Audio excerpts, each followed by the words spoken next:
Oh, who would be a Wolves fan, eh?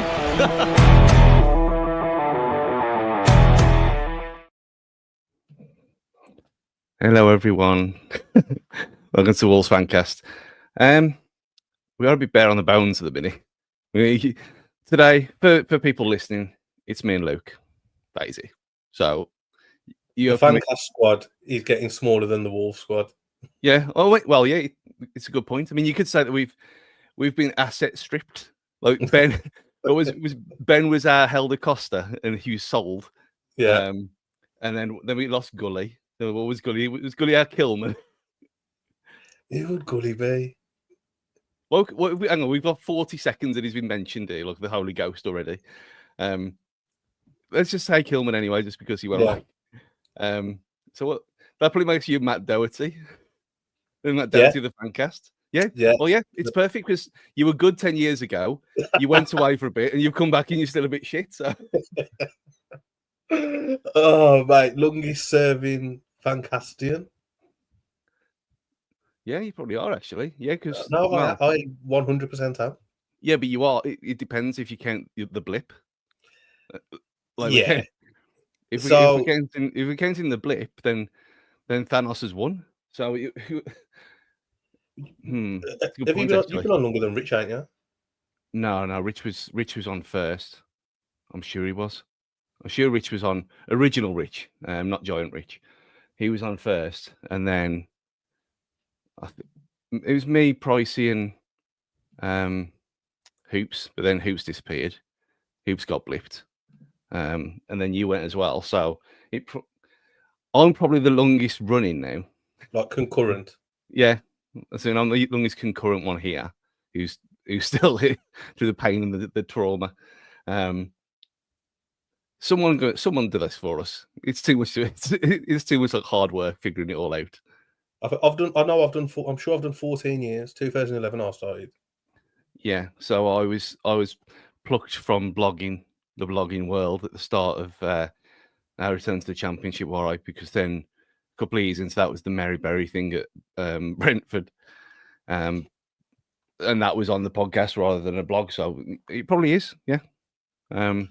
What we never did when we actually had the old regime, when they were here in charge, we could do it. We should put a poll up. Who's your favourite? Yeah, I think we should get it out there, mate. Get it out there. And also, I think we should let people know that for about 2 or 3 years, you thought I was white.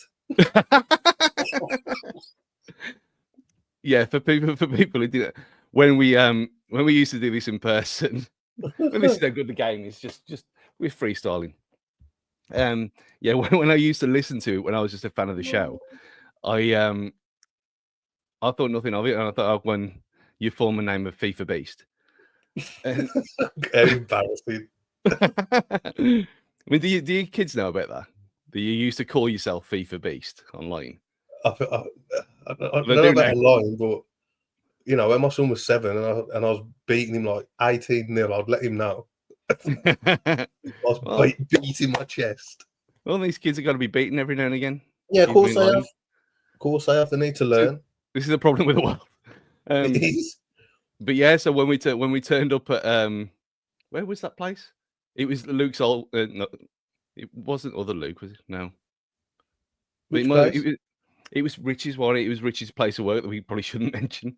Yeah. That industrial unit and with the settees, and we turned up and I thought, who are you? When you opened your mouth. Yeah, first one there. I mean, this is possibly worse. Maximum writes in the comments. Luke is Italian, isn't he? I won't mind being Italian, actually. Very, very theatrical footballers. Yeah. I thought he was going to say something about pizza or something a bit more cultural. Very passionate, ain't they, Italians? Yeah. I mean, it's probably too passionate, though. I mean, would Cotrone have not been shit if he was actually not as passionate as he was? What, if he was born in, like, Halifax? Well, if Patrick Cotrone was born in Halifax, Patrick Creosote? I don't know. No idea. Creosote. I was thinking of something that wouldn't be controversial to say off the top of my head. my I mean, talking about theatrics, have you seen K-pop Demon Hunters yet on Netflix? Never heard of it. Oh man, you could get into it. I mean, it's obviously for kids, but it's like 200 million streams worldwide. The Netflix's biggest ever movie. What's it called? K-pop Demon Hunters. Yeah, K-pop Demon Hunters. It's And basically I'm guessing it's about Korean pop stars that are being hunted by demons. kind of, but it's about this girl band who sing, and their music keeps the split between the demon world and the real world as a thing, as a level. What? And so you've got, but it's like it's a musical. So when the two songs, Golden and Soda Pop, are the ones that have took off everywhere. And I played Soda Pop on the in-coach entertainment system yesterday on the way back for everyone. How did that go down? It didn't go down well, not at all.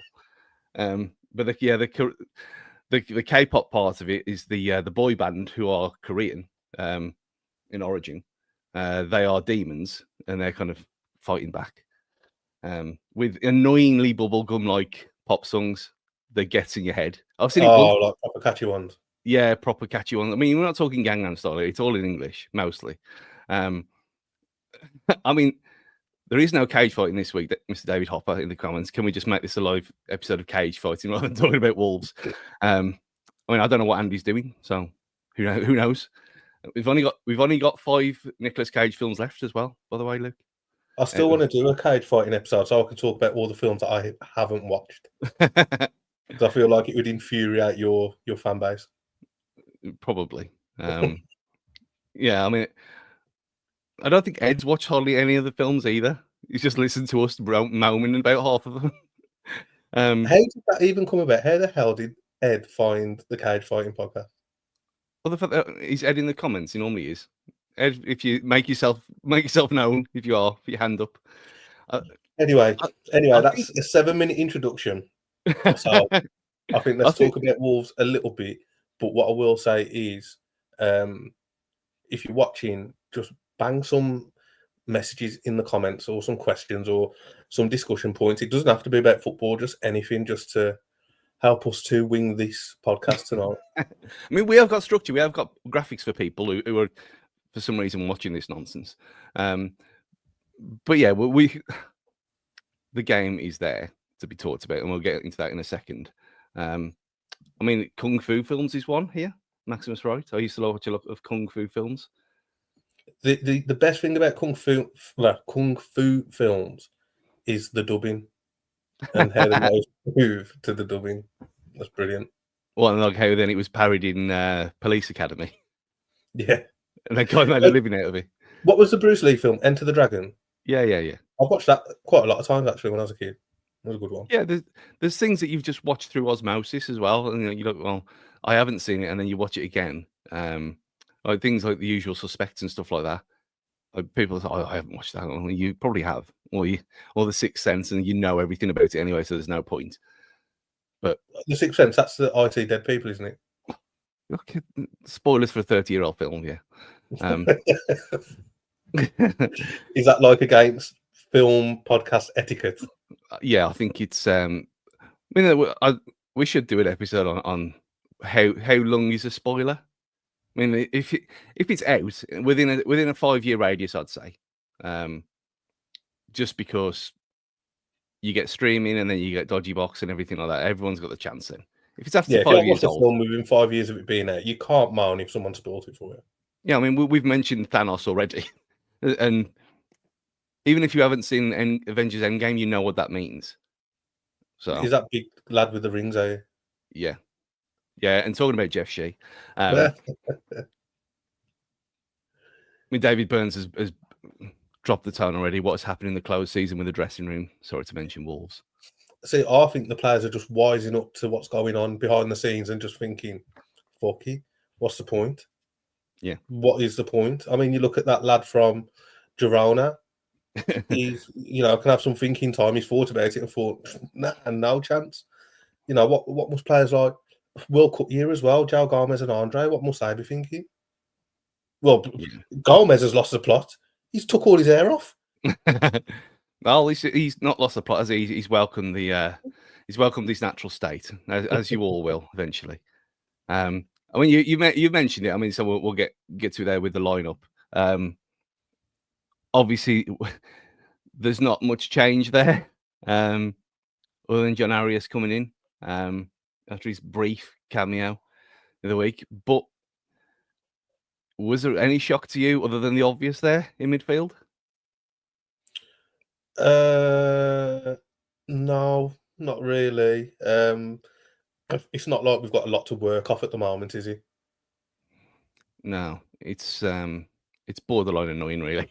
That the fact that we have this situation where we saw Bellegarde, was it against Villa, where he actually played really well in midfield, in central midfield, doing With Bellegarde? doing the dirty work. Yeah. And you think, well, okay, well, we've got other players who apparently who can play there instead of João Gomez, if and when that's needed. So you try Bellegarde in the position that he fancies more than any, and oh dear. It's not looking good, is it? I mean, I only watched it on TV. What was it like being there? It was surreal. I mean, we could talk about. I mean, God, I hope I crashed out.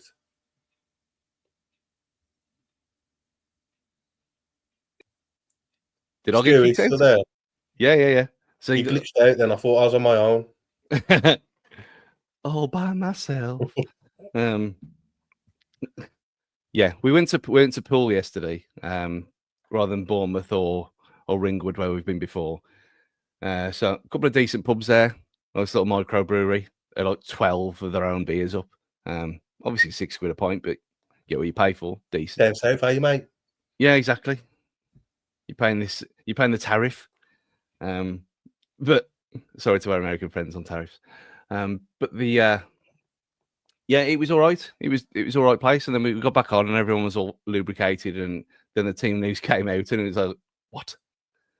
And then you got in the ground, and it was, considering it's the first away game of the season, and like even, I know we've been kind of artificially, I was going to say artificially inseminated. I mean, we are being fucked or being shafted, as your background is saying. But like when we went to Leicester after the COVID stuff, and like everyone was proper up for it. Walking up to the ground at Bournemouth, it was like it was dead. Like there was nothing there, like nothing whatsoever. And okay, it's hot. People are a bit sweaty, and this kind of thing happens sometimes. But still, first away game of the season, a place like this where you've had a few beers, you can get a decent amount of stuff in the ground as well, and the burgers are all right. And it was just there was nothing there. Like the fans were just destroyed. And I'll put a comment on Twitter yesterday about it, about when you lose the away fans and when apathy takes hold. And that's what it seemed like from kickoff. Like there was no like, I know obviously last week was different because reasons, and you had the emotion of all that stuff, but there was nothing there. And I know it's a whole playing off the who comes first, team or fans. Yeah. And you work off each other ideally, but there was nothing to work off. No, there was nothing to work off. And it was, and because you're in that little block as well, and there's only just over 1,000 of you, and you think, well, okay, you've got the hardest of hardcore, not just the Coach One army. And so there are people there who've been doing it for years and years. And it's a proper old boys club with people who've had away season tickets for decades. Yeah. And yet no one could be asked. And that was the start of the game. No one could be asked. This is what I mean. It's that relationship between fans and team, fans and club. It's completely gone. I mentioned it last week, so I don't want to go over it again, really. But how many players in our squad at the minute are there with the backing of the fans? Like, have we even got any chance for our players anymore? You know, is there any players who were all, obviously we're all rooting for all the players, but you know what I mean? You know, like when you had like your Sackos and your Jarvises and your Kiteys and I'm not going to say Kunas, but you know, those players that I can't wait to watch him play today, or he's going to pull something out the bag, or this is a really, really solid group of good lads that we want to get behind. It just feels like it's not there. What players realistically are going to drag us out of this position that we're in? Gomez, Andre, preying on Arias. We haven't got a talisman. We just haven't got one. And I think that's the talisman thing is probably spot on, because you look at it and yeah, we've got a number 9 for now. But he was completely isolated again. Mm. And like there was people talking about him and about he did nothing against Man City, he was lazy, and then you look at that stat that came out that he was like the fourth most runs in the entire league last weekend. But he's running into space and no one's finding him. No, because we've got no creativity. Exactly that. And so you look at it and you think, okay, who, like you said, where's the songs coming from? And there was a few Andre ones, but you're talking like 50 to 100 people. And they try and get it going, and no one was having it. No one was having it at all. And second game of the season against contemporary, I suppose, that we should be on a par with, and that's we weren't even benchmarked against them. But I was looking at I was watching Forest v Palace earlier, and in my opinion, we should be on a similar playing field to those two clubs. Yeah, we're miles off it, absolutely miles off both of them. And I mean, we can analyze it till we're blue in the face, and we can talk about it all day and all night. But every problem within this club at the moment always goes back to one source, and it's not the fans, and it's not Strand Larsen having no support, and it's not Pereira's tactics, and it's not Totti being sent off early in the second half. It all falls on the doorstep of the board, in my opinion, and the owners. And that's why the fans are feeling like they're feeling now. I mean, we've lived in Wolverhampton all our lives. We know what it's like as a city. It's tough. There's not a lot going on really, and the football team is what gets a lot of people out of fucking depression. Let's be honest. But it's like they're giving us nothing to celebrate, nothing to cheer. There's no sense of community. There's no sense of caring, and when you're looking at what they've done with the season ticket prices over the years and the prices of merchandise and your drinks and your food in the ground, and you just think these they just wind you up, don't they? And it comes as no surprise, there's not much money in people's pockets in this city anyway. And when you've got a Premier League club that are just taking the piss, and this isn't just a vent at Wolves and Folsom, because all Premier Leagues are taking the piss now. It just makes it so much harder to sort of really get behind the team when you've got to have been looking at least 150 quid yesterday. I would have imagined it couldn't have been too far off. 30 quid away cap for the ticket. I mean, we had a decent deal because we were on the couch, and there was no trains, so that screwed you over. Yeah. So for everyone to still get there yesterday with no transport, and I know Kim, who is still with us somewhere. I mean, it's fair enough for her antics on the trains in the past, but there was no trains, and she had to drive. I mean, maybe that contributed to it. Maybe because people weren't tanked up enough that they had to drive down there. Yeah. And it took 4 hours. 4 hours there, 4 hours back. 8-hour round trip to watch that. And it wasn't through lack of trying. I mean, I can't fault any of the players for the effort. And at the end, no one was booed off. There was a few we'll get onto that after, but all the players got applauded to some extent. It wasn't on them. But although when you look at we mentioned them, you look at that lineup again, and you look at the Bournemouth lineup, they lost like 3/4 of their defense. You include the keeper as well. Mm-hmm. And yet, how often were they tested yesterday? I think the keeper made the save off Larsen's header.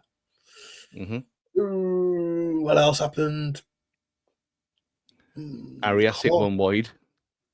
Minetti skied that one early doors. Yeah. Really struggling to think of what we've created. And, you touched on it earlier. Got no creativity. Absolute zero creativity. Or very minimal creativity within this current group that we're working with at the moment. And I said it a couple of weeks ago when people were saying, yeah, we need 2 or 3 more. Now we need 5 or 6. Yeah, We're miles easy. off it. When you look at what Semenyo did to us on his own, he should have had a trick yesterday. Yeah, very, very fortunate for us that he hit the bar at 1-0. Yeah, and he was and for the second week in a row, and I know it was only Man City last week. The second week in a row, the opposition hasn't had to get out of first gear. Yeah, and poor. You look at I think someone did it as a joke, the pass map, because it was a lot of long ball, which obviously I didn't have enough tissues in the world for that, but it was aimless long ball. It wasn't like cross-field passes like we had with Neves and Cody and whatever. Yeah. It was a lot of let's just hoof it up to Strand Larsen and hope for knockdowns. How have we gone from where we were even in when safety was confirmed, April, where we were playing some decent stuff and that when we won 6 in a row, the only club to do it all season, last season, by the way, as well, to that yesterday. And like you said, it's on Vita. It's obviously he's tried to do something to win the game, and he's thought that's the reason. But then you look at this stat here. Worrying state of affairs: 35% of our starters being sold or released is the highest turnover in the Premier League over the summer. Sorry, worrying state of affairs: 35% of our starters being sold or released. Oh, so 35% of our starters from last season have been sold or released. Yeah.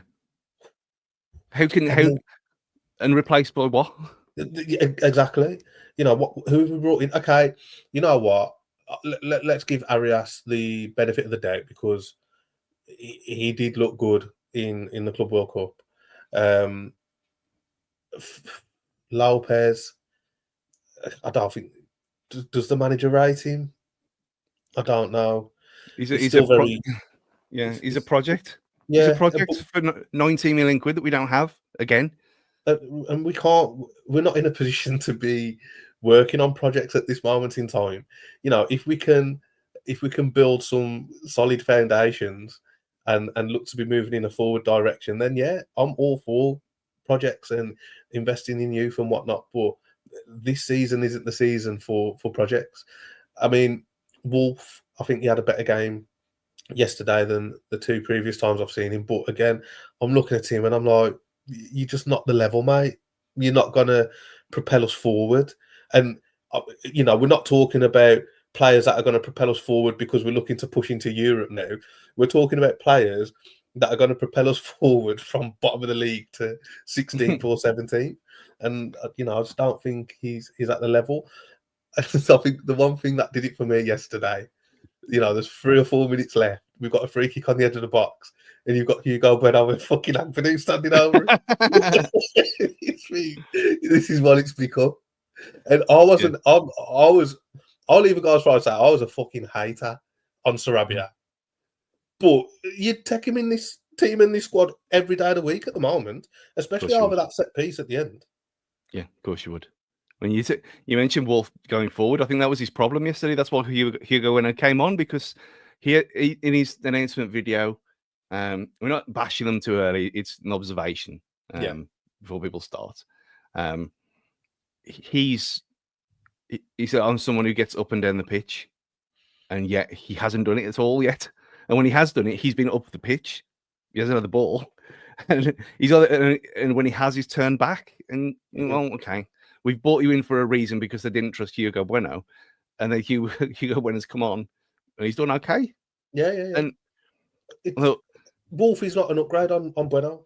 I know it's early days, like you said, and we don't want to bash him too much. But what does Wolf bring to this team that Bueno doesn't? Other than marketing and comedy value, yeah, a bit of height. But I think Bueno is technically better. But then again, maybe it's just the height, and it's all right. Wolf saying I can get up and down the pitch, but just stay back and we'll just sit in a. We'll just play 5-4-1 all season.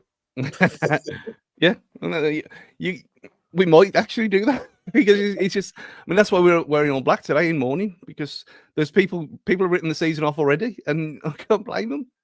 This has got to be the earliest that a season has been written off in Wolves history, or certainly in our lifetime.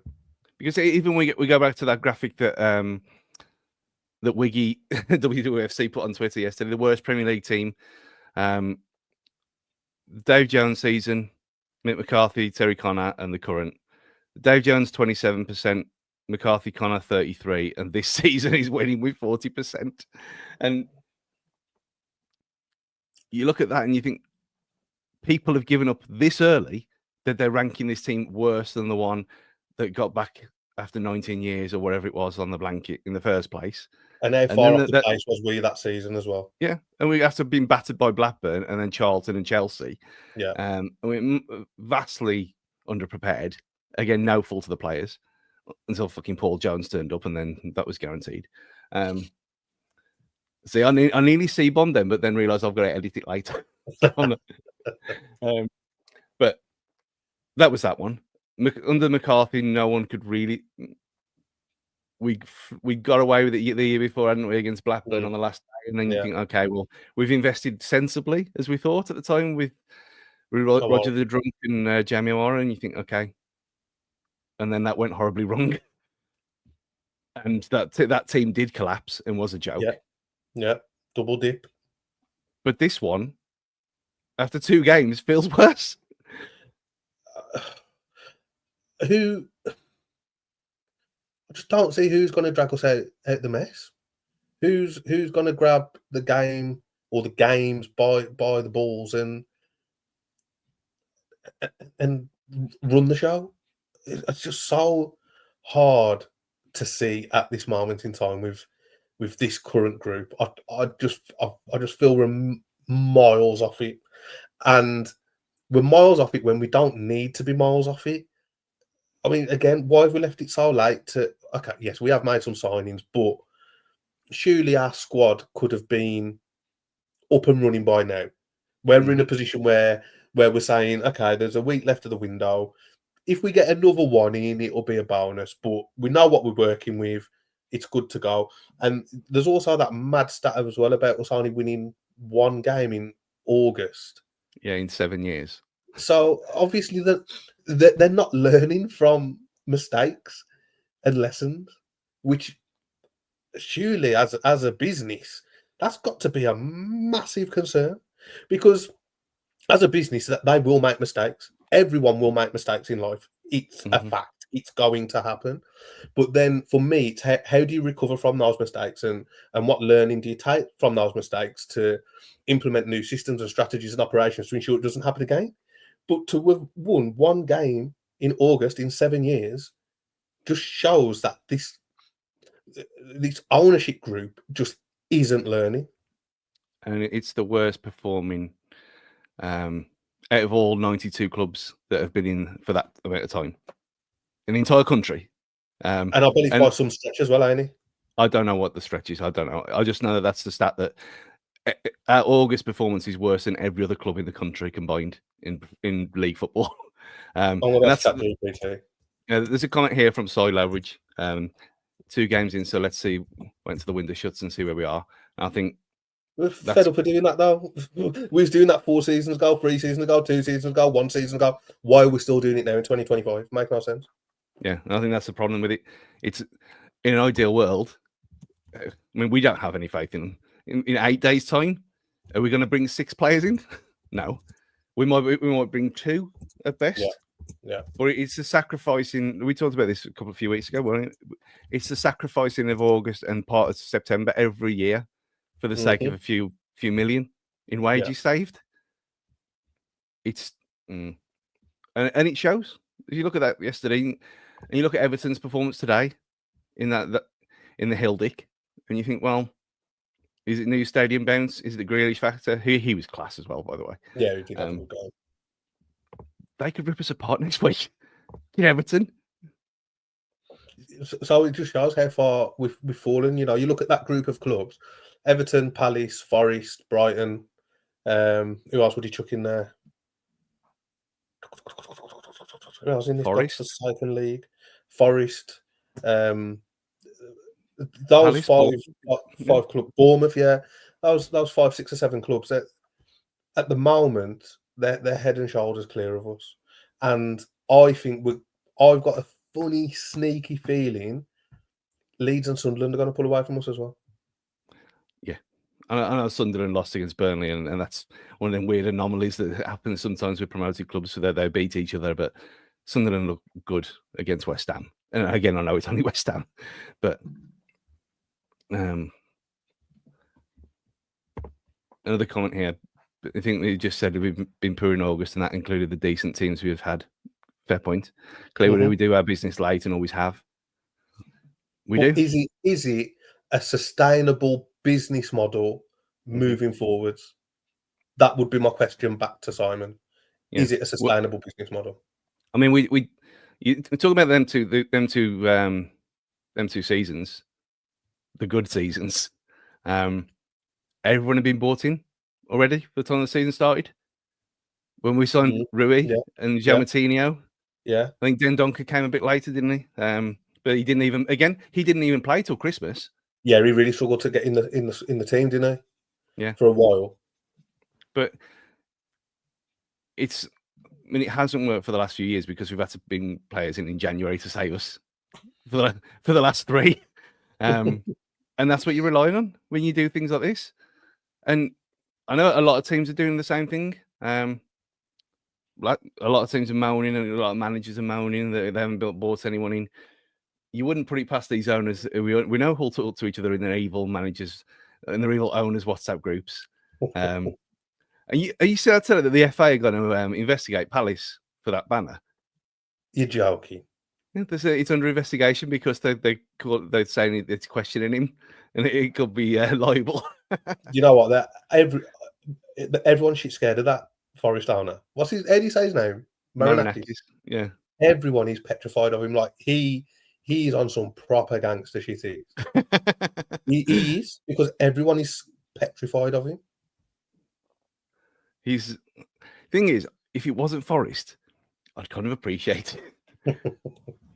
if it was someone, if we weren't involved in this at all, if it was one of our random years when we're in the Championship or whatever, and you're looking from the outside and you think, yeah, this guy's funny. Yeah, I think the picture of him holding a gun to give Light's head was just hilarious. Well, he looked terrified of him, and then he's there with his evil Bond villain grin on his face. And there's a good comment from David Hooper. Very good comment from David Hooper. So what are they investigating? Because that's very true. The banner clearly says he hasn't done any of those things. There we are. We talk about people who we can't pronounce the name of. Let's call him Jackson T because that's easier. Still, Chashua. Thought we did okay. Yeah, didn't do too bad. You know, I think when we're talking about upgrades, I think it's safe to say there's an upgrade on however, you know, it's certainly an upgrade there. Add a bit of athleticism to the team, bit of pace. Yeah. You know, if he can get a little bit creative, that would be fantastic. But yeah, he looks okay, and I think the positive is that it's an upgrade on what's been playing right wing back. Yeah, but it's an upgrade from what we've had already, but not nowhere near an upgrade on what we've had. Yeah, which is what the story of the season DVD would be if that was still a thing. How good was that? I used to love them. I mean, the good thing is a lot of them are, or maybe all of them now. Like even the VHSs have been uploaded to YouTube, so you can go and watch them all. Yeah. So I went through a phase of buying them off eBay, the video ones, because I had a VHS that had one of them out the 3-prong port at the back, the composite cable port. I thought, I'll do this when I've got a powerful enough PC. Didn't work, did it? Waste of time. But it was, they're all on there. You can enjoy the happy times.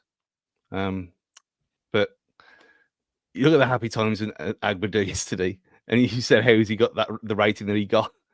Was it nowhere near an 8.1. They're saying he's the best player on the pitch. Yeah, nowhere near it. I don't know where these ratings came from. And I think Semenyo can feel a bit hard done by to get a 6. Yeah, Semenyo with a 6. So they're saying apart from Totti, Semenyo was the worst player on the pitch.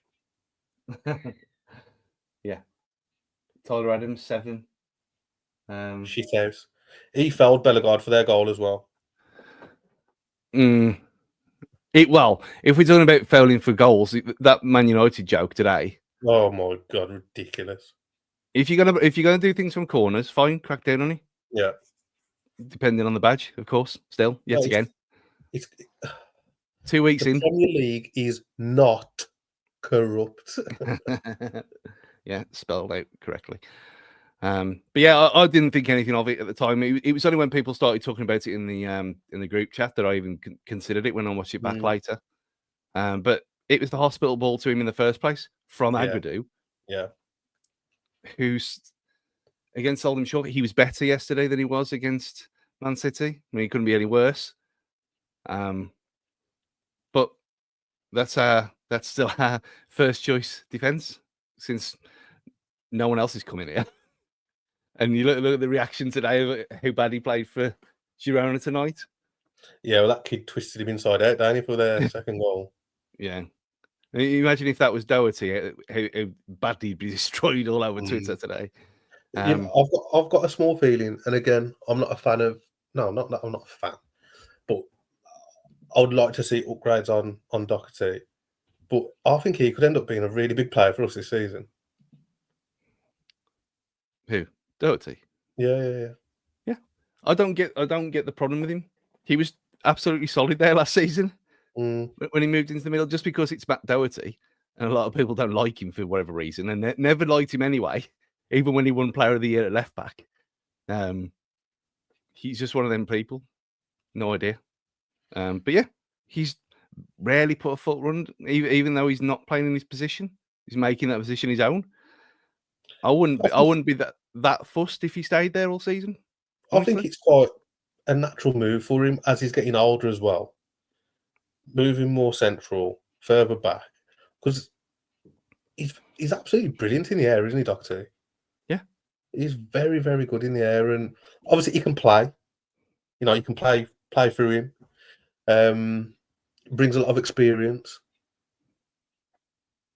Make him captain. I've sold myself. Make him captain. Let's not make him captain because we know what happens when the curse of the captain's armband strikes. And Totti. I mean, we literally saw it last week at Villa Park. Literally a week ago, the exact same thing happened. Why would it doesn't look a foul on the cameras. I'll give it that much. And that's why I was so adamant in the old GC, because group chat, not Jimmy Collins. I was so adamant that it was, because you could quite clearly see from where we were that there was a little push. There is contact. There is, but he's milked it. He's milked it more than a prime Jersey cow, obviously, because why wouldn't you in that position? Why is he raising his hands in the first place to touch him at any point? Yeah. It's you just asking for trouble. Frustrating ones, very, very frustrating, because it's not a foul, but it is a foul. Yeah, it's one of them, and it's really, really frustrating because it's. I mean, the commentary team mentioned it at the time as well. Back your goalkeeper. Yeah, and I'd rather concede a goal than a man. Yeah, especially with that long left. Yeah. If you've got 56 minutes, 60 minutes, yeah, 50. Yeah, something like that. So if you've got 5 minutes left and you're 1-0 down, then fair enough. You're taking much difference, really. Yeah. And even if anything else, you leave it another pace, give away a penalty, you're going to get away with it. Then you're not going to get sent off. Well, But how would that work if it was on yellow though? Oh yeah, was he on a yellow? Oh yeah, Yeah, he because got booked early doors. booked early. Yeah. Well, crucial point. I mean, that was a stupid card anyway. Actually, what happened? I can't remember his card. Was it? Oh, did he pull him back when he was running through? Mm-hmm. Yeah. It was. On the half line, Morris, or just inside our half. But you look at it, I mean, Sean Crow, the crazy thing is, I like Sar's chances there. He always seems to come up with one of those one-on-one stops. Because he's like a pipe cleaner in them situations where you can bend him into all kind of positions. And his save was world class later on. Yeah, it was good save. And again, he did nothing wrong yesterday. Not one thing. But I'm sure Sar's positioning is quite good when Totti gets sent off as well. Yeah. So he's not going to get to the ball first, but he's in a position where the striker, well, if he does instinctively pull it past him, fair play. But there's going to be a lot of scenarios going through Evan Nilsson's head. Does he go around him? Does he take a touch? Does he hit it first time? Does he dink him? Does he go for power? Does he go for placement? Because Sar's positioning actually seemed pretty decent. And I think if Totti doesn't touch him, he takes another touch and Sar closes that space down even more. Yeah. But we'll never know. You don't mind in that situation where you're being one-on-one and he gets his shot. He gets his shot off and he scores. Fine, whatever. Just one of them you get done on the break, but don't do that. Don't. And I mean, we should just retire the captain's armband altogether. Yeah, because it's just. I mean, I know people are going to say give it to Manetzi, but for all when there was a mention of your bow in here earlier in the comments, where is it? Talking about old JT about Adama.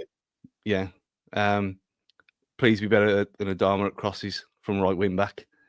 And talking about Adama, because we have to, the amount of shit that I gave him for years and years about his finishing, I can't then say the same about Manetzi, can I? It's pathetic. It's the same thing. It's. I know it's been a bit of a joke, and it's a bit of it winds everyone up. Everyone bites.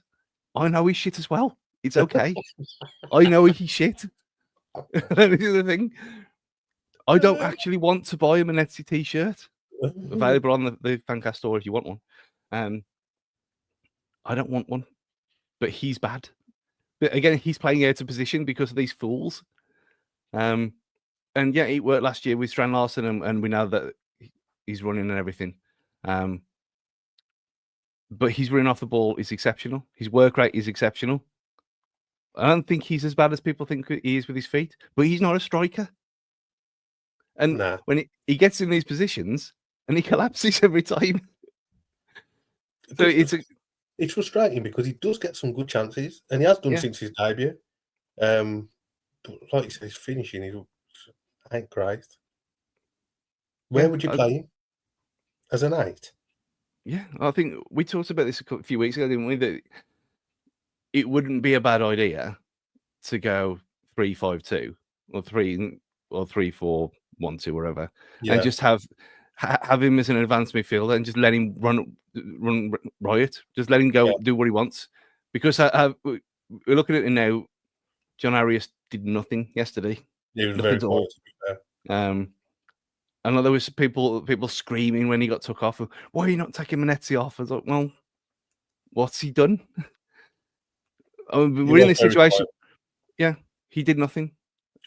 Almost, from my point of view, and I'll be honest, I wasn't on the edge of my seat watching the game, but I forgot he was on the pitch. Yeah, he was genuinely. Yeah, he's completely anonymous, and you can kind of say the whole Andre thing. And we'll get onto that in a minute. But if you're playing two holding midfielders, you have to have wing backs to support up front because you're not getting creativity through the middle like with the classic Neves and Martinho, that they didn't run around. It was long balls and being steady and composed in the middle because you had wing backs. Yeah, and you had the front three being a front three, so it didn't matter. But now we've got no wing backs, no one running around up front other than the Menezes. So you kind of do the whole thing with Andre, or you play three in midfield with two holding ones and one that actually does something else. I don't think that's a bad thing to say.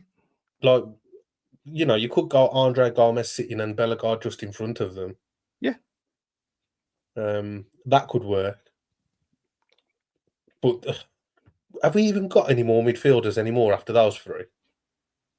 No. All right, you can shoehorn the nets in there, yeah, but that's all our midfield is. 4 players. It makes no sense. Absolutely makes no sense at all. Because obviously Andre and Gomez, they're both going to get suspended this season. It's going to happen. So when one of them's suspended, what's going to happen? Like, genuinely, what are we going to do? Yeah.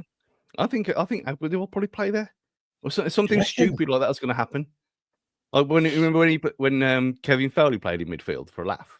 Yeah, because everyone thought, he's technical enough, and he was not, but he wasn't bad, but yeah, but it's I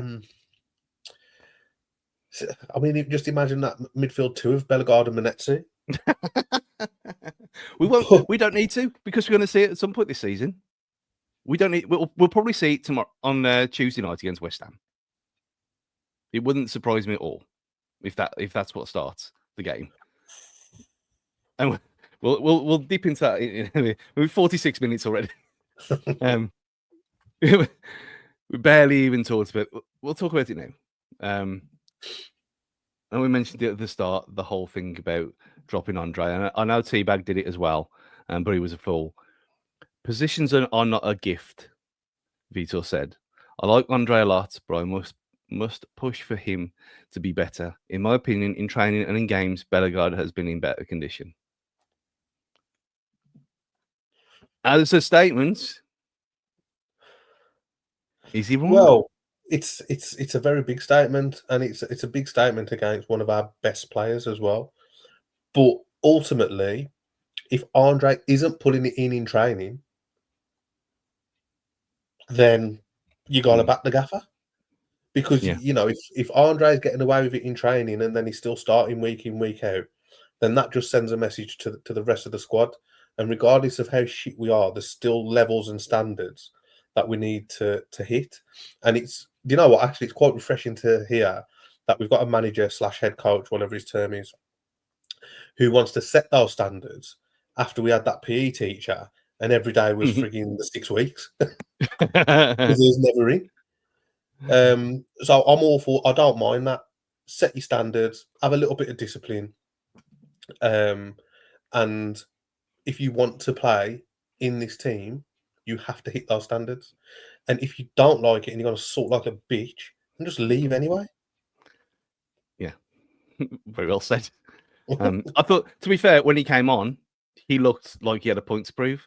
So it clearly worked. Hopefully. World Cup year as well. He's not going to want to be sitting on the bench. I mean, he's probably dreaming of Turin. But at the moment, mate, got to make do with Techno. Yeah, I mean, why wouldn't you?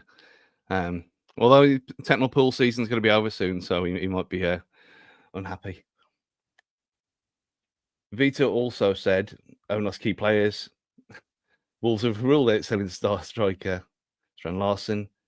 He's forced off with an Achilles problem with 12 minutes remaining. He's frustrated about the injury. He felt pain in his Achilles. The pain started to increase after he received a kick last week, but it is nothing serious. We've had nothing serious in the past, haven't we? We just spoke about the midfield options with suspensions and injuries now. Hopefully Strand Larson doesn't get suspended. Be quite disappointing if he did. But if he was to get injured, and let's just say a hamstring, and you're looking anything 6, 8, 10, 12 weeks, what we're going to do? Rely on Wang for 8 weeks. But then if we're relying on Wang, then we have to completely change our style of play. But again, could that be a bad thing at the moment? Sasa, when you'd want to like somebody, but you just look and you think, I just don't think you're going to be the level, mate. Unfortunately, wasn't even in the squad yesterday. Mental. Just mental. How can you not make our squad as a senior professional footballer? Insane.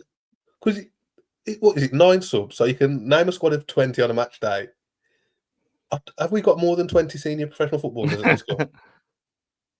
Hang on, we're at the limit of 17 overseas players, aren't we? So who are the homegrown ones? Hugo. We've Bentley. Let's have a look at this. Johnston. So he's at, we might have 20. 7, 8, 9, 10, 11, 12, 13, 14, 16. Counting on the app here. 17, 18, 19, 20, 22. I'll count, to be fair. That does include Fabio Silva, though. And then I've left out Nathan Fraser, Pedro Lima, Gonzalez. I've left out Fer Lopez as well, because he's only a youth. And Yeah, he won games. Chirewa left him out. So when you look at it like that, the numbers are there, to be fair. But the quality. And I think the first comment was quality, not quantity. I think that just sums it all up. We've got no quality. We've got the quantity, we've just got no quality. Yeah. It's tragic. And you look at, but that's the point. Like that after that 98-minute winner yesterday, which was brilliant, by the way. That's the thing. You just said how many players we've actually got there, and yet we are still fucked if 2 people get injured. I remember last time I went, yeah, well, we can't bank on having an injury to a defender, and then Mascara broke down, and then we were completely screwed again. And Craig Dawson had to come and save us. And it's all this firefighting stuff again. And you look at that performance yesterday, we've already talked about, we didn't create much. We spent 7 minutes not talking about it because why? And at the end of the game, like I said, the players came over and they got a ripple of applause. There was nothing more than that. Just for pure effort. But it wasn't for quality. But no one was abused. And there's yet. I mean, yeah. I don't even know if it will, though, you know, because it's just people are just gone. They're gone already. 24th of August, gone. You know, then way there. But it's gone. And there was a few guys there, the same ones who kind of started the chance a few times, tried to get something going. And back the team or sell the club was the chance. Did a couple of verses of it, died a death. After that performance of complete lack of quality, no squad depth of any kind of substance, a week left of the window, nothing. People gone. It's a sad state of affairs, really, because I still believe, and it might be biased, but I believe that we do have one of the most passionate fan bases in the country. Well, you showed it last week. To see Wolves fans, how we are at the moment, it means that it's fucked. Quite literally. It's can't be bothered to go, just sums it all up. And I'm sure there's a hell of a lot of Wolves fans that are feeling like that at the moment. And do you trust Folsom to turn things around to try and change people's way of thinking? I don't think that they care, personally. No. This is the esports thing today. How, again, promoting thankfully on the esports channel, but they're bigging up the brand again and the logo, and it does look like they've just bought this club for that logo behind you there, and they're using it on esports. They talked about it at the time, how great the logo is, and it's one of the best things ever. However mental it sounds, you wouldn't put it past them now. You wouldn't put it past them at all. You think, well, okay, we've got this logo. Look what it does for us on the esports side. It's a good promotional thing. Here we are. And it was a thing that I noticed yesterday as well when we were watching that. When I was looking at anything else to just occupy my time rather than standing there leaning up against the say standing at Bournemouth is at the back of the stand as well. Glorious. But you think, well, when you're heading into the apocalypse and into the wastelands, you make a kit that looks like something from Fallout. Mm-hmm. And I didn't know you could have yellow numbers to make yourselves look like Pip-Boy. For people who like Fallout, here's your nerdy section. But that kit was the best thing about the whole day. Yeah, it is a nice kit. And it is a nice kit. People who don't even like kits, who talk about kits already, that stuff, that's actually quite nice. I hate Fousen, but I don't have to get that. And the whole situation is there now where you're talking yourself out of buying something that you actually want because you hate these people so much. Well, if DHgate have got them premiums on, mate, that's the way it's going. That is the way it's going. Right, we're on 56 minutes. Just hold. Do you think we could be in a position where we're just knocking about the championship, but as long as that esports team is growing in reputation and bringing in bigger profits than the football club, that's where the passion and the energy, the drive, the determination, the focus will go? Probably. It wouldn't surprise me at all because it's job done now. They've used the brand. And remember the money when we were told that the money from esports and Wolves Records would go back into the football club. When it doesn't, it goes into Fousen Sports Group, which is a separate thing that owns the club itself. That money doesn't go back into the club on players or stadiums or paint, even, for fuck's sake. Still, yeah, I think they'd be perfectly happy. And like when they've said, yeah, it's a lifetime brand. It's probably a lifetime brand for a reason, because they're milking it dry. And on that bombshell, let's go put the ad break in so we don't get moaned at, and then we'll be back. Talk about a few nonsense. We have got Twitter corner, and we have got to talk about West Ham game. Unfortunately, people want to talk. People want to talk. So literally 7 seconds. Back in a second.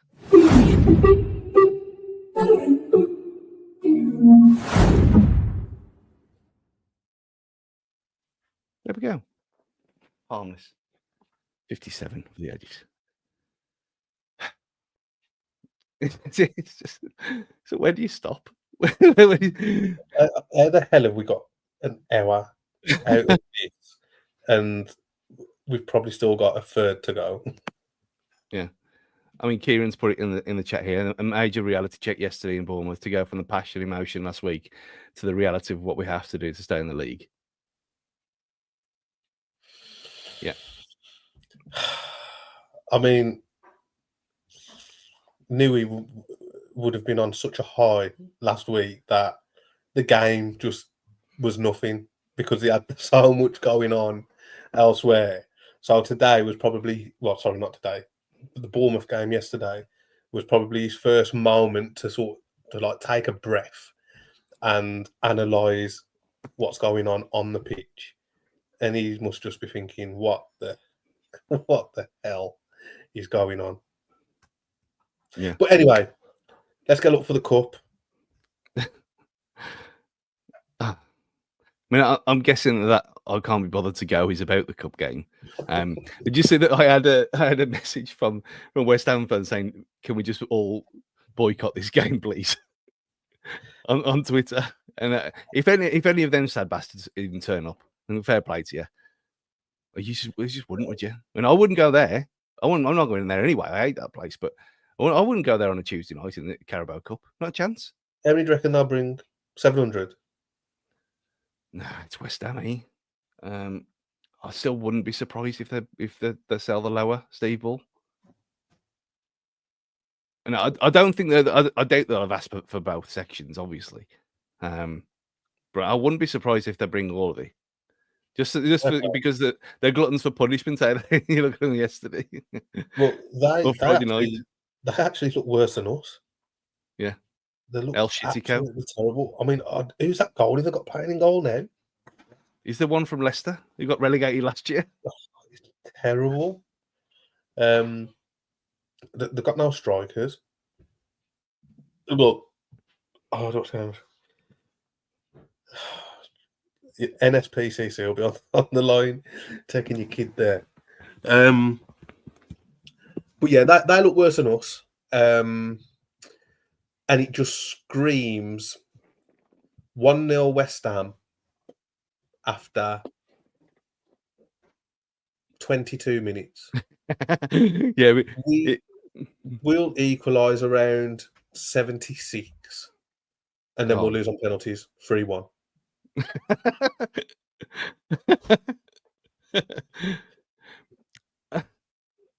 I mean, it's just screaming. Yeah. Nobody wants to be there anyway, so you're going to have to wait, and you ain't going to be able to leave the stadium until about 10:15 once the penalty shootout's done. At least we don't have extra time. That's a good thing about it. Yeah. I think extra time just needs to be banished in every competition. Yeah, no one cares. Penalties and sort it out like real men. Yeah. Nobody wants extra time. The fans don't want it. The players don't want it. The only people that want extra time is the TV for the adverts. So about real men, did you see that kid who's 20 years old? The QPR player went over to the QPR fans to apologise after getting smashed at Coventry. Yeah. Fair play. Yeah. No one else. And he was on his own as well. Nobody else went with him. To jump the hoardings as well and go and talk to them face to face. And that geezer was fuming as well, wasn't he? Yeah. Fair play. And whether he talked him down as well, then he gave him a handshake. Yeah. But again, he's fronting up in the face of adversity, which is kind of what we're going to have to do on Tuesday night, because you look at that team. I kind of joked, but you can't risk Joe Gomez and Andre, can you? Nah, I mean, I love a cup run more than anyone. Every season I'm desperate for Wolves to have a cup run, and I don't even care what cup it's in. Just want a cup run. Yeah. But it makes no sense. You've got to be looking at heavy rotation Tuesday, sorry. Because what's the point in picking up injury, or there's literally no point. Yeah. I mean, you're playing Santi Bueno coming. You're probably playing. I'd play Wolf just to get up to speed. Yeah. Maybe bring. Would you play Jackson, or would you maybe have a look at Lima or Gomez in that position? Give them 65, 70 minutes. Yeah, I think you probably, yeah. I'd imagine it makes sense to give Jackson a go again, because new to the league and all that stuff. Yeah. New to the country, sorry. It makes sense to do that, to bring him off half time, swap him over, play Rodrigo there, give him a run out for a change. But then you might need him up front. Well, who would you play in the middle if you rested both Andre and Joe Gomez? It's the dream team, eh? It's got to be. Venezia and Veligard. Yeah. There's literally no other options, is there?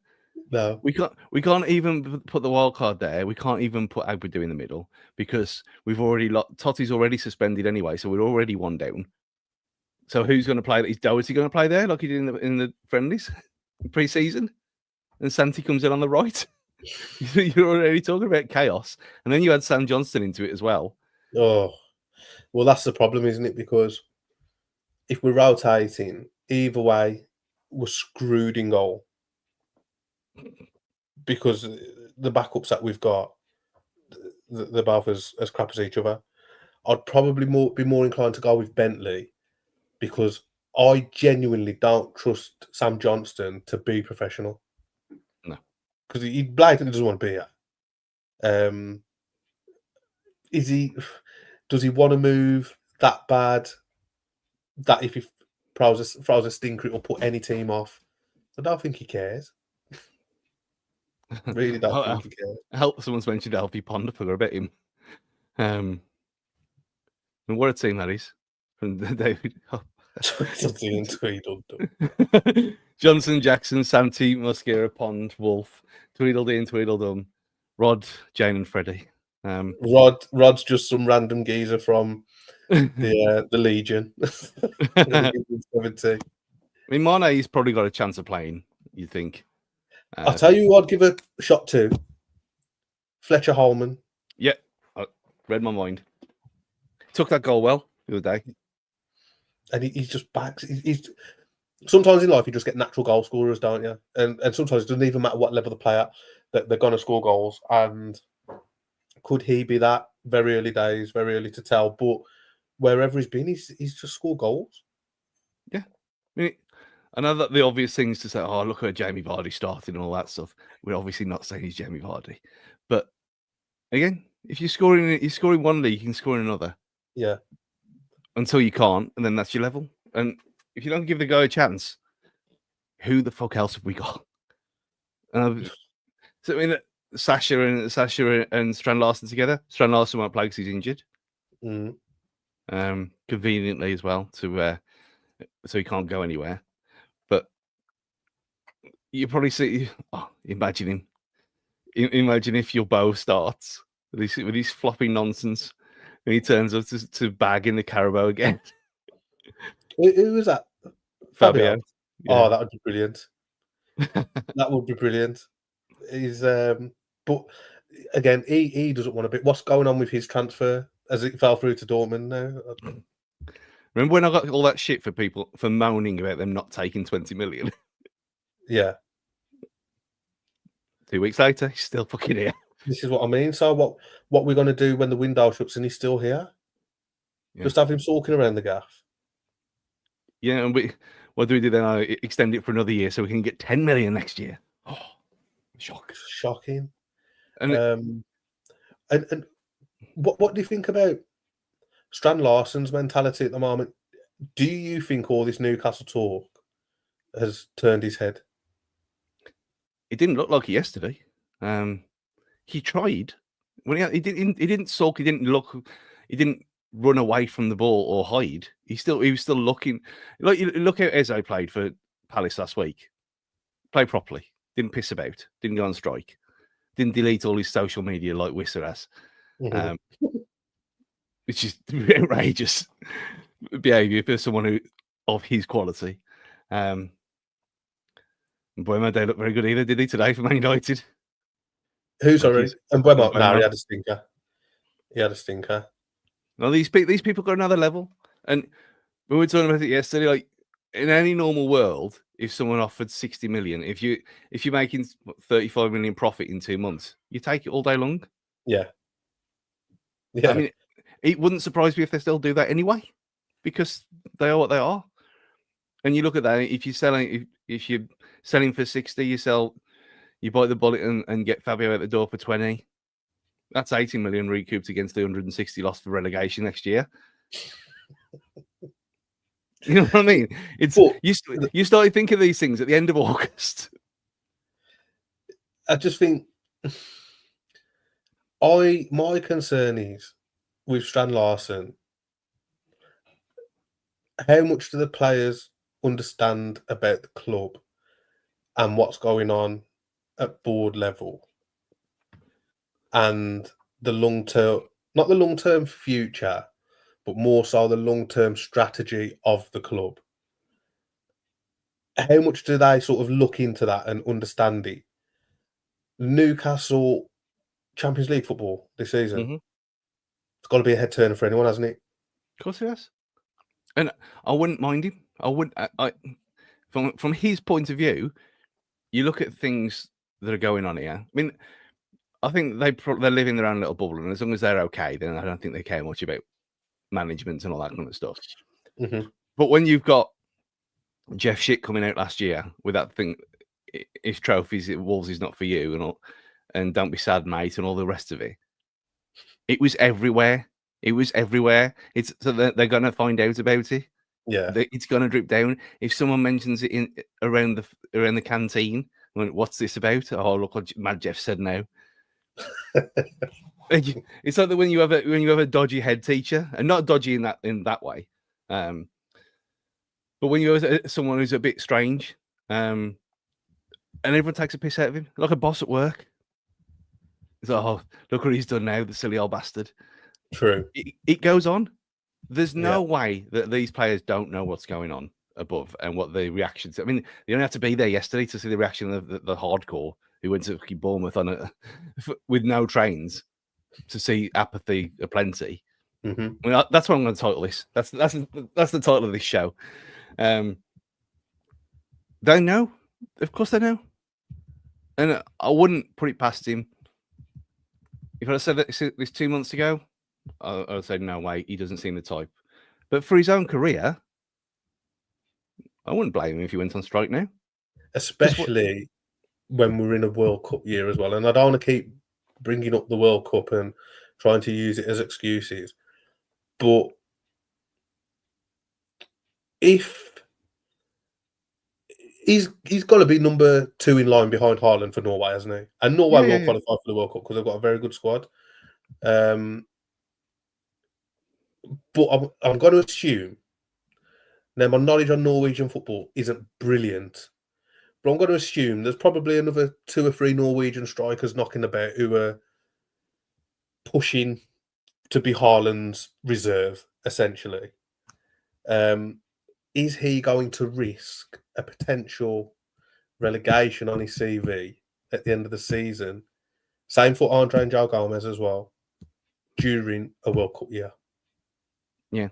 And you could look at the other way, just to play devil's advocate. You could say, well, this team was so bad, but look how good we were. And you think, well, you've still got that big R next to your name. I don't know if they care about that or not. Who knows, really? Yeah. But they I won't. just want to see anybody standing out in this team and having a breakout season. Yeah. I hope I'm wrong, and I hope this can be played back in May, and everyone's like, "Fucking hell, Luke, you chat some shit, you do." I hope that can be said, but I just don't see, and not for when I say breakout season for Strand Larsen, you've got to be looking at a minimum of 15 goals, haven't you? Yeah, for him to be getting that recognition in a poor team.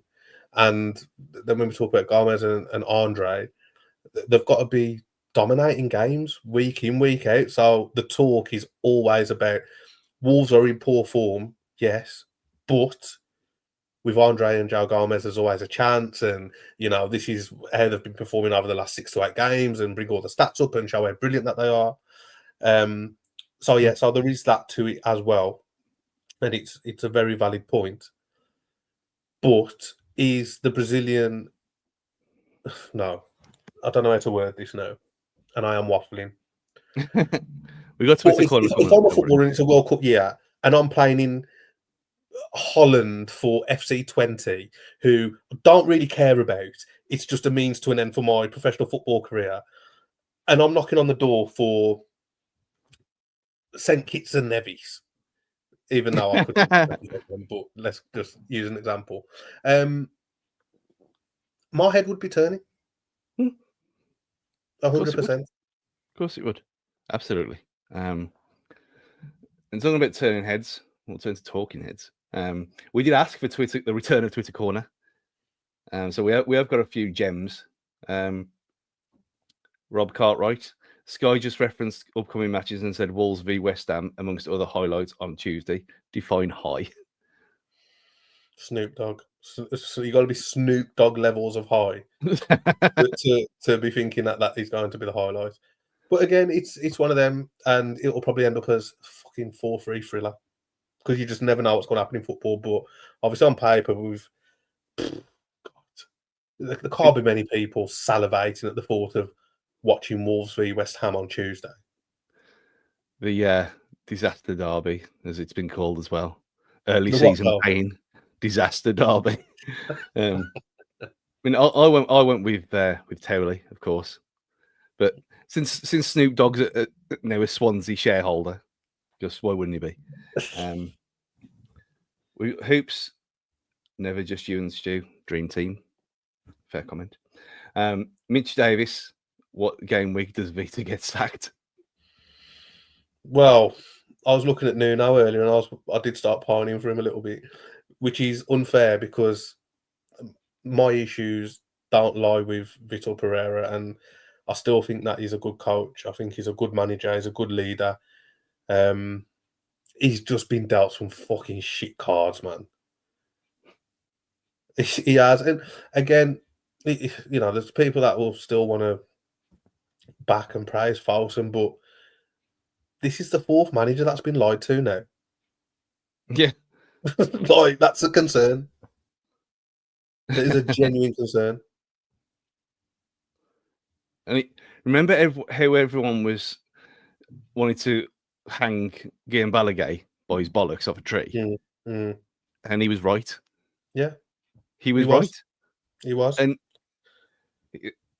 Lopetegui just had the bollocks to come out and do it, admittedly in a snide way, but still,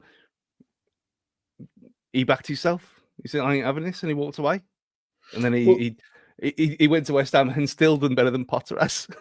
But if your employer is telling you X, Y, and Z at interview stage, and then you start the job, and within 3 to 4 months, X, Y, and Z isn't happening or going to happen, or goalposts have been moved and changed, anyone would, and that doesn't matter if you're managing a Premier League football club, and I don't mean this in disrespectful way, it's just the first job title that came to my head. Were you stacking shelves in Tesco? Doesn't matter. It's still the same values and principles apply at all levels of life. And me personally, I'd be fuming if somebody said, "Come and do this job," and then the goalpost was completely changed within a couple of weeks or months. Bullshit. Yeah, it's like when someone asked me to do the brass on the doors in the old Wetherspoons. Getting after the brasses. Oh yeah, what a job. Buffering them brass balls in public. And I didn't have the gloves. And if you put that brasso stuff on your hands, it won't come off. Your hands go all black. It's bad news bears. And you've got a right to be pissed off. Exactly the same situation. So Vitor, I think Vitor is the sort of man who will take his management career very, very seriously.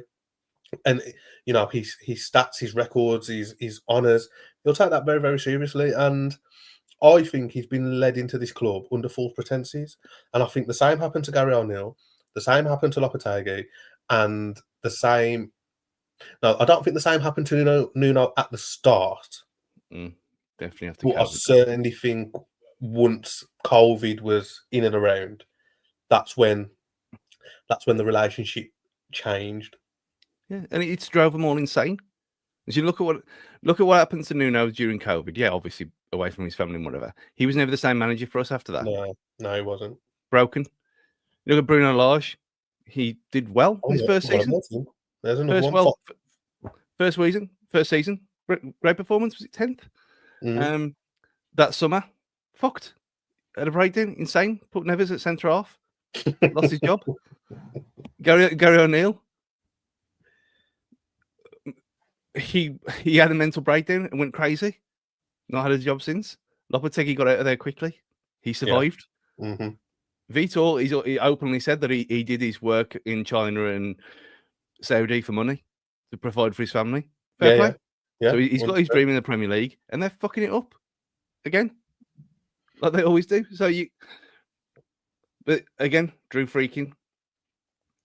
If you picked a random Premier League team to follow and you were American, and after 4+ years they've only gotten worse, would you allow your 9-year-old son to pick a new club? No, because if I'm suffering, the whole family's suffering. Yep, correct. Knocker, if a penny falls in a forest and no one from Fowston is around to hear it, does it make a sound?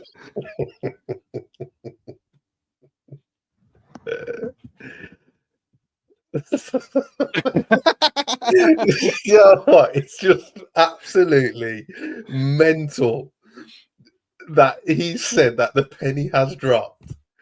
And it just hasn't. It just really, really hasn't. He's full of shit. And then they tried to throw old Johnny under the bus as well with it, saying that they didn't actually say it. And then he's had to come out and say nonsense. Honestly, it feels like being in an abusive relationship with a narcissist. Yeah. He only cares about atoms. He's gaslighting all of us on a daily basis.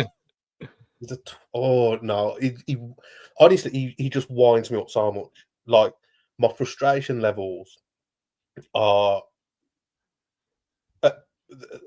they're just at peak because the potential in this club is just not being reached whatsoever, and it's through reasons of just pure insanity and stupidness and bullshit. Like, what are they doing? Like, do you know what? It hurts me a little bit because I know you've got the remember where we come from brigade. I remember where we come from. I was born in 1986. I started supporting Wolves in 1992. I would have supported them earlier than that, but I didn't have a fucking clue what football was. But as soon as I knew what football was, I started supporting the Wolves. So, yes, I don't really remember that period in like Div 4, 3, 2, whatever. But I remember us being shit. Wolves have only ever been shit in my whole lifetime.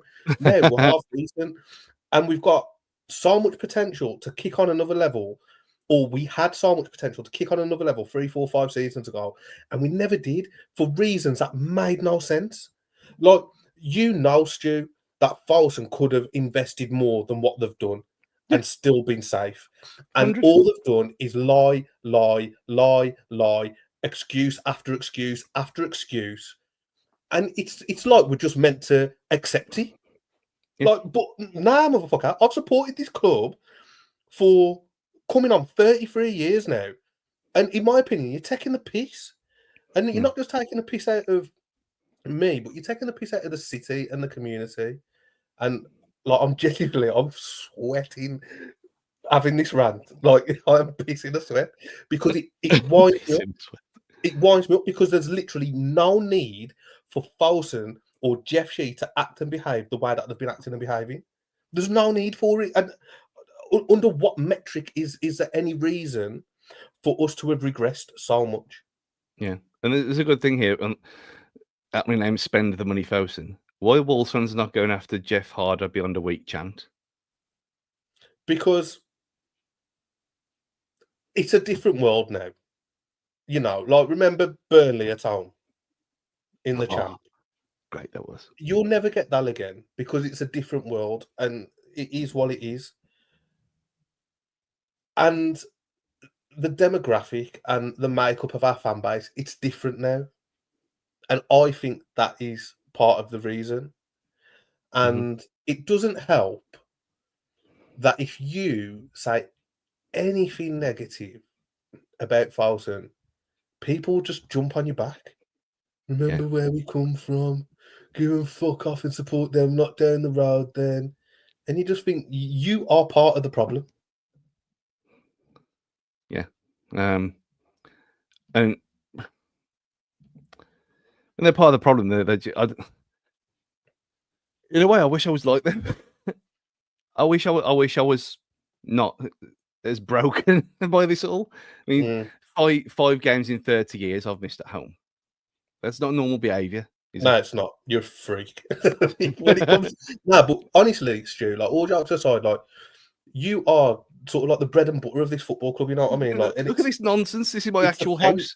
Fans like you, whose opinions genuinely matter and count. So, sorry for interrupting. Carry on. No, this is my actual house. It's not a basement. It's not a set like his. This is real. I have got a 1998 life-size Steve Bull poster on the back of my door, which I blue tacked up. And did certain people in this house react well to? No. But that's why no one comes in this room. But that's the thing. It's like there is a balance between being a happy clapper. Fine, be happy. I know I'm going to moan at you for being happy, but you can't then moan at people for seeing the other side of it. Just bizarre. But again, it's divide and conquer. It's the old world, and that's probably why, because people do get shouted down, and you have got people like Russ who left through principle, and again, that's his prerogative. Fine. A lot of the people who would have stood up to him, like that Barnes again, are priced out. Yeah, can't do it anymore. I mean, the most villainous people in the fan cast, like Rich Hobbs, he couldn't afford it anymore. Don't let that cardigan fool you. He's a hooligan. I don't have a question, Chris Bluetick. I don't have a question, but it's been so long since Vita had his points to 11 points. He started hosting AA meetings. Fact. The lavenders weren't popular. Wrong. But is there a third kit colour that you absolutely would not buy? Well, you wouldn't buy anything that was blue and white. No.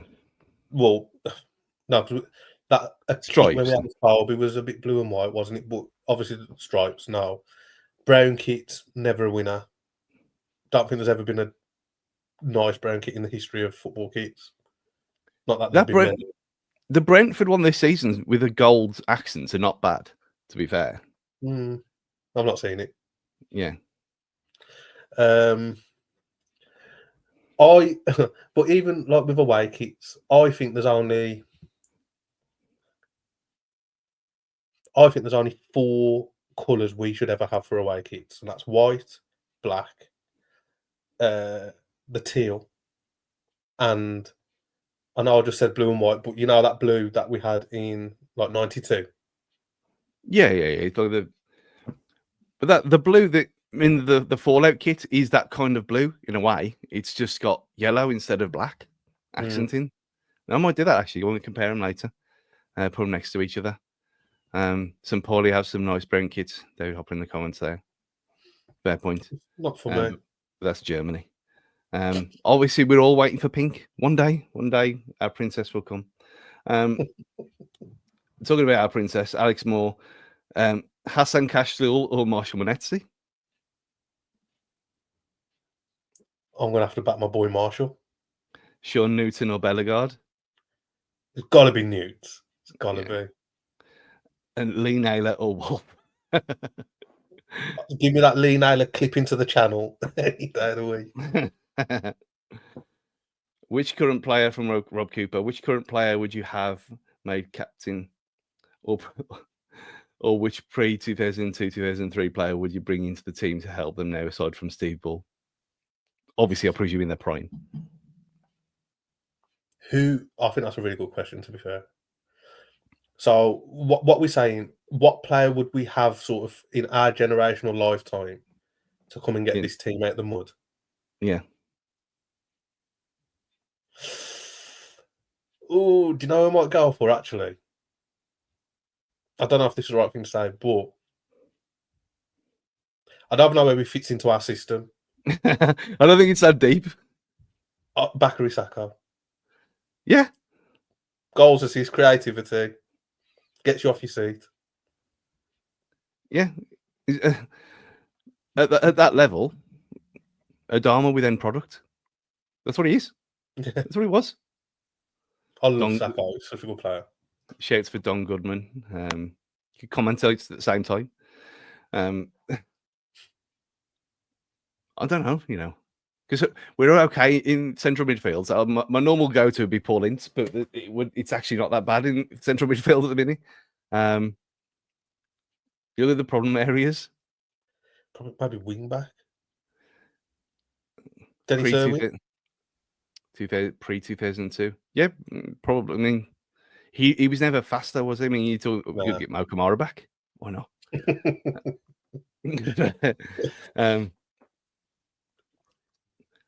You know what? It's a healthy Steve Froggatt. Yeah. Left wing back. Yeah, exactly. Yeah, I could see that. He was the first example. I mean, he might have been on Jason's podcast. He was definitely on one where he talked about actually playing left wing back, and he'd never done it before.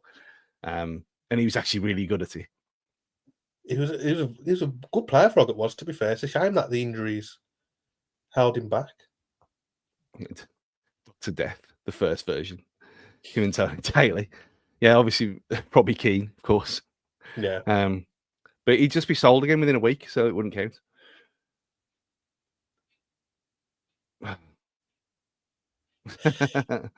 And what was the other part of the question about the captain? The captain was which current player would you have made captain if not Totti? Who now we have to? Who's going to? Presume it'll be Sarr on Tuesday. But no, Sarr won't play, will he? So I would. You know, I'll probably just go for Doherty, yeah. just because of the experience, how long he's been at the club for. Yeah, I think he might. It rewards longevity as well. Yeah. I mean, you forgot how to say it. Think about longevity in a 90-minute podcast. I don't know how we've got 90 minutes out of this. Unbelievable. Well, this is what happens when you bring the A squad back. Yeah. Well, have we got any? Oh, there's one more comment, I think. Fabio Silva for an arm around him. I mean, just to see the reaction of people, it would be quite funny to see what would happen. How amazing would it be, though, if Silva came in and just dragged us out of this mess? Well, 24 goals. You're talking some Carl Fletcher shit there. That's not going to happen. Who's going to get shot at Wembley?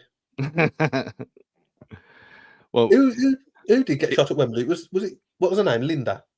Linda Block, yeah. So who's the Wolves' Linda Block? Would it be Jeff? Well, yeah. Oh yes. Fucking hell. No, maybe that's why he don't want us to win no trophies, because he's got PTSD from Dream Team. Well, was Prashant Datari the owner? Did he get killed? Was Linda Block like the direct? Oh, no, was she the chair? She was the chairwoman, wasn't she? Yeah, because she was like a facsimile of Karen Brady, was she? Yeah. Yeah, all of Dream Team is on YouTube as well. You can watch it all. And it's really bad video upload. Oh, is it really fuzzy and pixelated? Yeah, but it's been uploaded off VHS recordings off Sky One. What a time to be alive! Oh man, but Sunday evenings, wasn't it, Dream Team? Yeah. The don't make telly like they used to, mate. If we didn't have Dream Team, we'd never have Ted Lasso, would we? So I've only watched 2 episodes of that. Oh, come on. I know. So what you need to do tomorrow, because the game's not until we're not talking about Renford Rejects, we're not that old. Surely you remember Renford Rejects? Yeah, but I didn't watch it though. Did you not? No. It was on BBC. Was it BBC? And I was against the establishment, even back then. Oh, you're mad at your mum as an 8-year-old for paying the TV license. Yeah. Well, we don't want this propaganda. Look at them. Renford Rejects was great though. It was a good show. Yeah, I never watched it, so I can't say. They had a theatrical Italian in Renford Rejects. Yeah, but he's from somewhere like Slough. Yeah. Great show. Yeah, and we had hope then as well. I mean, that was a point and all. And it's about the general malaise, and there's a kind of Drew's comment as well, because I've got a ticket through. We'll obviously have a preview show talking about Everton and that latest destruction later in the week, and probably talking about the West Ham game as well. I don't know who's going to be on that. Look like as a party too. But yeah, it's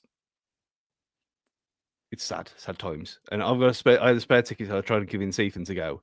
And I thought, well, yeah, when I was 14, we had like Cedric Russell to look forward to, and I still did. And even though it wasn't like a treat, I just had a season ticket anyway. So I was like, yes, it's match day. I know we're not great at this moment in time, or whatever. And it's almost like bribing him to go. I know he's going. I said, well, if you don't go, I'll take your Xbox controller with me. Fucking hell, shit. So you're still not playing. You're still not playing on it while I'm at the match. Oh. You're gonna suffer with all of us. So he's when you can't have that nice black goalie kit and then not go to a game and wear it. So, but that's where we are. Forcing kids to go to the match. Yeah, and if we get down, Kids for a Quid will be back with vengeance when there's 12,000 there against Oxford. Hey, do you remember them days, Kids for a Quid? I remember my school used to get free tickets in the Steve Ball because I wasn't as lucky as you. I couldn't afford to go to the games when I was a kid because I'm a proper council estate rat. I am. I am, and I'm proud of it. It don't bother me. It is what it is. Literally lives But, 4 minutes from me. But, no, I didn't back in the day, mate. But I remember we got tickets, and this was the only way I could go to see the Wolves. Really, was through free tickets when we played Bury and Stockport, and in one of the games, I want to say Stockport, Fernando Gomez scored. I'm sure he did. I'm sure he did. I know in that one game against Stockport, I mean, we signed Tony Dinning the year after because he played well against us. Yeah. Who was that keeper for? Mark Ovendale. He had a world of a performance in goal. It was probably someone like Berry or someone like that. You never heard from him again. He had the game of his life, obviously against us in the Carling Cup, and lost. I remember going to one game, sitting in the Billy Wright, and we played Grimsby. And I'm sure the beat was about 4-0 at home. Would have been around 97, I reckon. Yeah, when it was two-legged as well. So you had no excuse. No, yeah. Remember, did Swindon knock us out the Coca-Cola Cup before? Yeah, because that was the only time I've sat in the South Bank for a competitive game. Was that day? Because my cousin was working in what's now the grain store, and I think it was King's Bar at the time. Yeah. So I went uptown and went in there for a few beers afterwards with him. And I'm sure that was Swindon. Who else have we lost in the Carling Cup? Again, obviously. Did Villa beat us in the last 16 at Villa Park? Was it the quarters? Yeah, when 92, 94. Oh, that one. I thought you meant the one against that Nuno through the game. No, I'm going back. Black. I'm sure Gordon Cowens was still playing for Villa. Yeah, it would have been about well, he came here in about 93, so that's probably about right. I've got a feeling that's a season that they did they beat Man U in the final, or did Man U beat them in the final? They won in 94. It was. I'm sure that's the season they beat us at Villa Park in the last 16. See, we need people like Andy or Hoops on here who are older than us. Do you know who we need back? The Baron. Yeah. Where is John Babb? Bring him back. He'd be like getting Fernando Gomez back, getting John Babb back on here. It's out of control now. We need to go. We need to go to bed. Yeah. It's 10 past. It's 10 past 10 at night. Oh well. The things we do for this club. One more there. Maximus, right? Are we now relegation here, Martin O'Neill? Villa or worse? I think we're worse. Yeah. Lerner or She? Another one there. Randy Lerner. Fucking hell, that's a. It's a poor name for a bloke who looked the opposite of a porn star. Yeah, but maybe he's still learning to be Randy. That's why he's named Randy Lerner. Yeah, he wore in the Bonnie Blue 1,000 Men and Me, was he? Yeah. You know what about that Everybody documentary? beats us. Remember Wickham Wanderers knocking us out. Yeah, it was another great one. We've got a terrible record in this club considering we won it twice. One of the worst was Rotherham at that leisure centre. Oh, the Don Valley, yeah. 0-0. Then Jody Craddock skied it over the bar in the penalty shootout. And I'm sure I remember one night walking home from work with my earphones in, listening to the radio, and we lost a penalty shootout to Chesterfield away. Yeah, it pissed down that night. Yeah. Again, 0-0. And we, me and Goldie went to that one because it was an open terrace, and it was one of the first times where in our lifetime where the game was at 7:30 kickoff. So at 7:20, we were in a pub 5 minutes away, thinking, we can get one more in here. Mm. And then everyone left. And we're like, where's everyone going? To kick off at 7:30. So we had to leg it around the corner. It started raining. It was an uncovered terrace. The only place where any cover was the one cubicle in that away section, and a guy barricaded himself in there to watch through the window. And that was Saltergate, wasn't it? Saltergate, yeah. And it was so bad. I mean, it was you're thinking like September, October as well. This game, yeah, and it pissed down that badly that it got to a stage where we couldn't be any more wet. Yeah. So it was just tops off over the terrace railings and just standing there with our top on because it was a better option than getting even more wet through clothes. And then we lost on penalties after seeing nothing happen for nearly 2 hours. We've had some stinkers in the Carling Cup, haven't we? Like, have we ever? How many Carling Cup quarterfinals have we? Carling Cup. League. What is it called? What's the official name for it now? Yeah, it's still Carabao, yeah. Oh, yeah, I've been calling it the Carling Cup all night. Showing my age. Carling, Worthington, Coca-Cola. Was it Capital One year? Yeah, it was.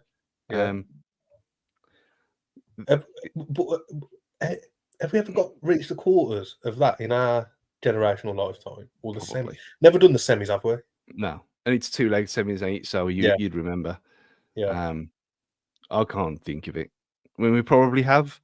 I'm trying to. Let's ask ChatGPT. Yeah, I'm sure there's 1 or 2, and it's all gone terribly wrong. But that's one thing for this year as well, because I saw it in the first round. They've got, in the FA Cup where you've got your winner's number on the sleeve patch. They're doing the same thing in this, so we're gonna have a nice little 2 under the Carabao sign on the arm. Okay, that's something to look for. Right, ChatGPT is getting to work. Yeah, even that.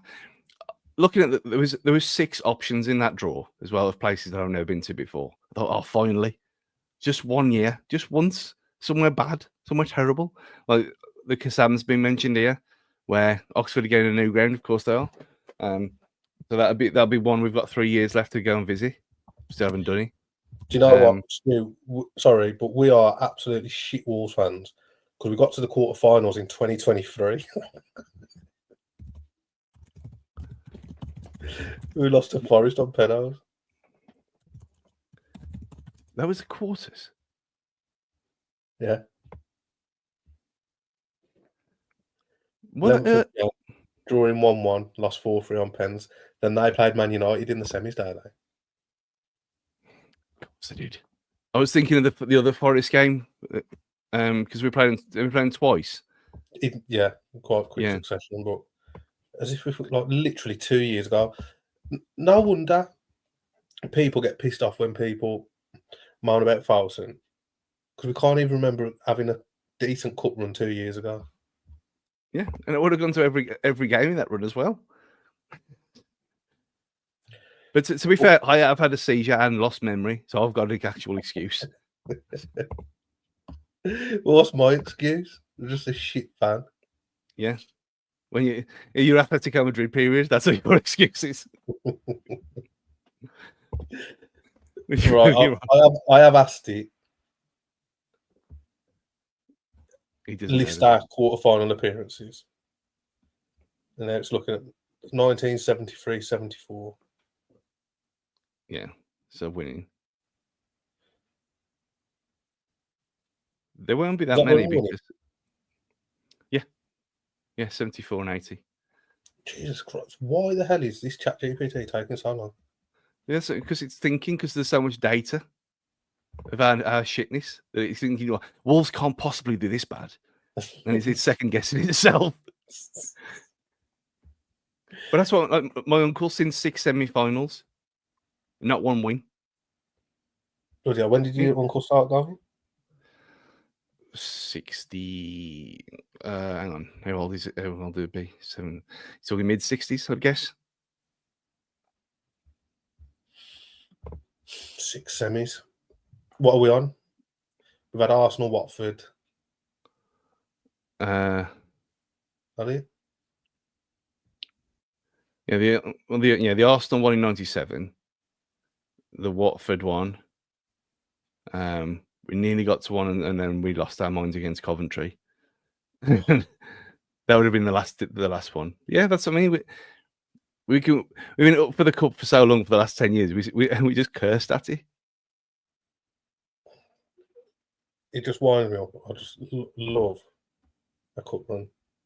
This is taking the mickey, and I can't believe people are still listening, but I feel we need to wrap this up because this is going on. Oh, here we go. I've got it.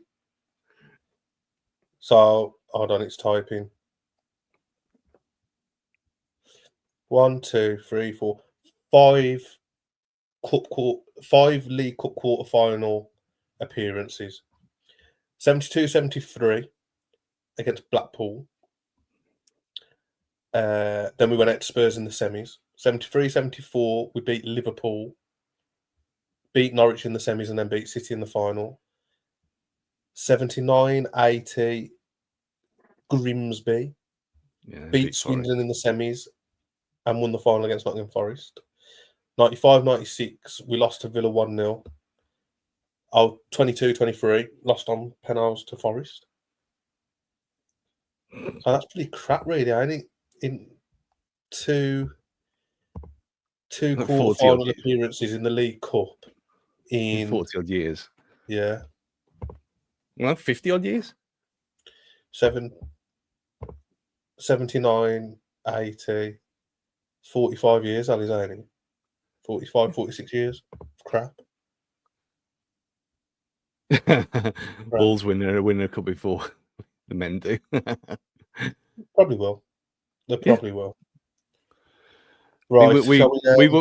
We're winning awards for the longest podcast of the year, apart from the transfer deadline day special, which will probably happen. Even you know what? Let's just come on again. Let's just come on next Monday and just talk about deadline day if there's nothing else to do. Was that Monday the 1st of September? Is it the 1st or is it a Tuesday? I can't remember. It'd be better if it's on a Tuesday. I've got football on Monday. But yeah, Tuesday, let's do it again. Me and you, 2 hours. Shite. I was a baby in 1980, so I can't remember any cup win from Martin W. there. Just sad. You and me both, Mart. And that sums up Wolverhampton Wanderers. Sweet. Enjoy yourselves, people. Last one. Let's get Aaron 50. Prediction on the crowd, because you've already said that we're going to lose 3-1 on penalties, and I'd say the same. Yeah, I think you nailed it in the group chat the other day. So when I said my initial low ball, then you returned your realistic number. I think you'll be there or thereabouts.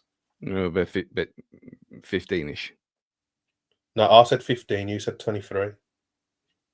No, I said that's next season. I mean, next season's average attendance. That was not Tuesday night. Oh, Tuesday night. Yeah. What was I? Did I say 15K for Tuesday? I can't remember. Right, either way, Tuesday night. So old 30. You reckon West Ham are going to sell out?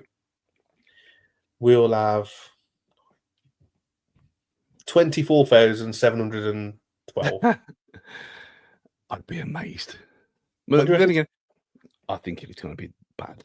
And Dean said the other week that last week that he'd looked at the things and it was looking pretty bad on the old thing. So what do you reckon we could be talking like 18, 19K? I think if you get in 20,000, you've done well. Really? I think 16,000 being thrown up in the comments. I'd be round about that as well, because it's, if you look at it like we said earlier about how much everything costs now. What's the one game with Everton next week as well? At the end of the week on Saturday, you think West Ham at home, El Shitico, with 2 weeks' notice of the draw. Are people going to be that bothered when we haven't got a squad, let alone a team? I'd say 15,000. Maybe a lot of families will just take the kids. Still the 6 weeks as well, ain't it? Yeah. Maybe that'll boost it. Maybe. It would be sad to see an 18,000, 19,000 But yeah, you'll probably be right. To be fair. So what's that? 12,000 shy of. Yeah. Up for the cup. We're looking at lower bowl territory there, aren't we? Yeah. Apart from the fact that every stand's open, so it's going to look even worse. Yeah, that North Bank's got to look sparse, ain't it? It's going to be like the Oldham Cup first round of the Cup replay thing that goes round all the time. And there was no one there. And there was about 4,000 that day. Yeah. I mean, it was in England, Germany that night as well. And I was watching it on my phone.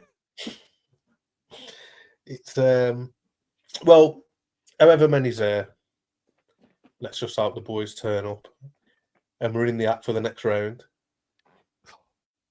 and we can get up for the cup. And we get someone shit in the next round and a new stadium for you to tick off. Yeah, I mean, I'd rather win a cup and get relegated, anyway. So, but we can't be talking about that now. That's for a different day. It's not even September. We're talking about relegation. It's to be alive.